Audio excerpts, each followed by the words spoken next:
Not to say that I'm not in a good mood when I do these Raiders videos, but today I got some new sunglasses. It's a beautiful day. What a time to be alive. I'm in a fantastic mood to talk about the Raiders. Maybe it's because this channel's growing rapidly thanks to the people watching these freaking videos. Thank you so much for subscribing if you're a new person. Comment below, let me know, how long have you been a subscriber? Has it been since the dawn of ALLaBorde Raiders? Has it been since a week ago? Doesn't matter. Love you all the same. I want to discuss something that I feel like not a lot of Raider fans, pundits, content creators are talking about. The key to this season, the reason why we might make or miss the playoffs, win or lose the division, sneak into an AFC championship game, might come down to the trenches, but not the side of the football you think. That's right, I'm talking about the offensive line, and more particularly some of the new people we added and some people that are going to take the reins when we're running the football, that person being Zeus Zamir White. I've been thinking a lot lately about our offensive line and wondering how it was perceived to have been last year. Because I remember last year when we signed Jimmy Garoppolo, people were like, well, if he stays healthy, we could win some games. However, he's going from the 49ers, a great offensive line, to a team in the Raiders with a bad offensive line. They have Kolton Miller, and that's it. That was the narrative this whole time. Since then, the season has come and gone, and I have found an article. This is from playerprofiler.com. I'm going to talk about what this guy thought about different offensive lines. He goes into deep detail and extensive research talking about the offensive lines and what he thought our offensive line was able to do last year compared to the other ones. And you might see a theme here with great offensive lines and teams making the playoffs. He breaks them down here into tiers. There is tier 1, the elite units. The best offensive line in the league, according to this article, was the Detroit Lions. Taylor Decker and Penei Sewell rounding that thing out. Frank Ragnow, he's a great offensive lineman as well. And the Detroit Lions were very, very good playing within the numbers, running the football, play action pass. Jared Goff was protected very well. They made a big run, could have went to the Super Bowl. The next elite offensive line, which will not be as good this year, was the Philadelphia Eagles. They petered out at the end of last season.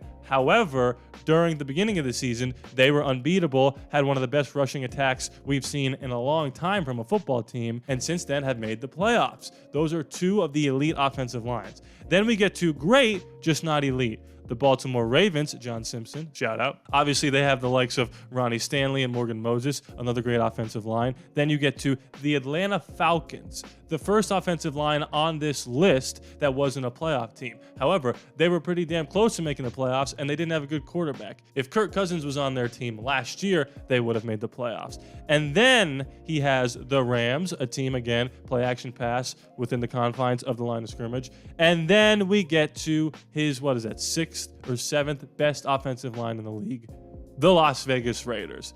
Kolton Miller, Dylan Parham, Andre James, Greg Van Roten, James Eleanor. Okay, here's what he says about the Raiders offensive line, how it was a top 10 offensive line last year. The Raiders offensive line put together one of the best seasons of 2023 despite intense turmoil at the quarterback position. The Las Vegas Raiders had 6 different offensive linemen with over 450 snaps this season. 5 of them had Pro Football Focus grades above 70. This unit was credited just giving up 21 sacks this season while providing the league average amount of time under pressure in the pocket. Thayer Mumford has developed into a solid swing tackle in his 2nd season. He allowed just 4 sacks, 25 pressures in 277 pass blocking snaps.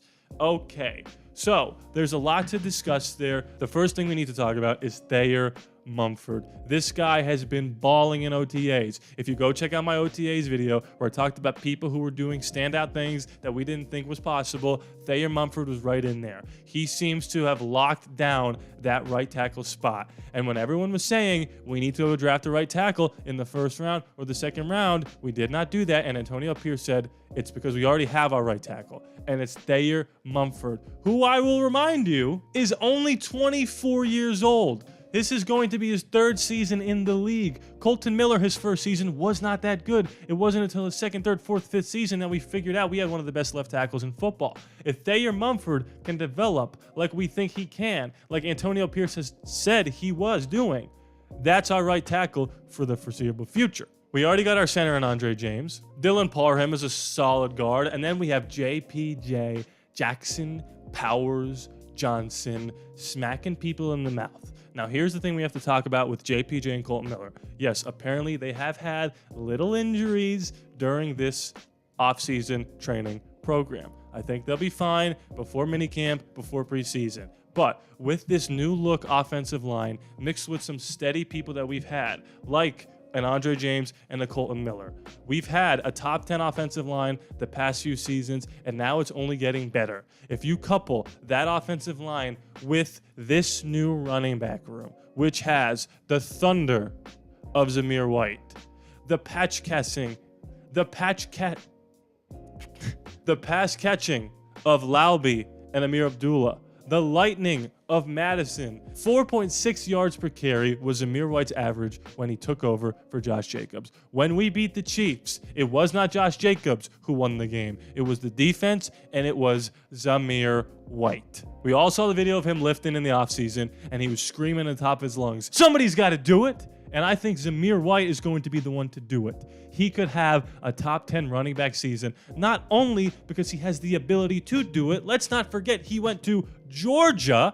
It's not like he's coming from Eastern Michigan. No shade to Max Crosby, but you're the best player to ever come out of that college. I didn't mean to take shots. Please don't kill me. He's coming from the top SEC school of the last decade. He was the bell cow workhorse running back. And when he got his opportunity last season, he shined. And he has the ability now to take some plays off because we have Alexander Madison, who's probably one of the best backup running backs in the game, and Laube, who looks very good in OTAs, catching passes. And with this offensive line opening up holes, and then you add 12 personnel, Michael Mayer and Brock Bowers, two people who can catch the football, run like the wind, but more importantly, run and pass block.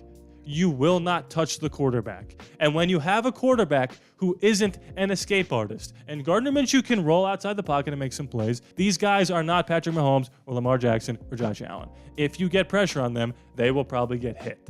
The difference is those guys are running around because they don't have great offensive lines. Save for the Ravens. Josh Allen is running for his life constantly. If Josh Allen had the Raiders' offensive line, we would be looked at as a Super Bowl contender, or the Bills would be looked at as a Super Bowl contender. The offensive line is one of the most important things to build. And I believe Tom Telesco said we need to get deeper and shore up these guard positions. We're going to roll with Thayer Mumford. We got a DJ Glaze waiting in the wings in case things go wrong. We have abilities now to pick people to play the right positions with these lines. We have people who can play multiple positions. And now with the steady running game from the guys that I've listed, and if we get protection for Aiden or Gardner, whoever starts, and they do not turn the football over because they are going to be protected, how do you see us not improving offensively? And look, tackles go down all the time. We've seen guys like Thayer Mumford have to come in because guys like Eleanor got hurt. And that's why we signed the tackle from the New Orleans Saints. He started almost every single game he's ever played in, and now he's coming in here to be a backup lineman when we need him to come in. We didn't have crazy depth last year. We had, again, 6 people play over 450 snaps. That usually isn't a recipe for success, and we still found a way to have a top 10 offensive line. If these guys can stay relatively healthy with a couple of our backups like Glaze, like the Saints guy, what's his name, Pete? I forget. Coming in to fill in every now and again. Protect Aiden at all costs. Let him sit back there and cook. He is an accurate passer, and when there's nobody in his face, there is no reason for him to not be an accurate passer. We will have a top 10 offense if we get the running game going.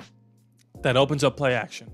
We got guys like Michael Gallup and Trey Tucker taken off the top. We got guys underneath like the 2 tight ends and Jacoby Myers, and we got the do-it-all switch army knife, Devontae Adams.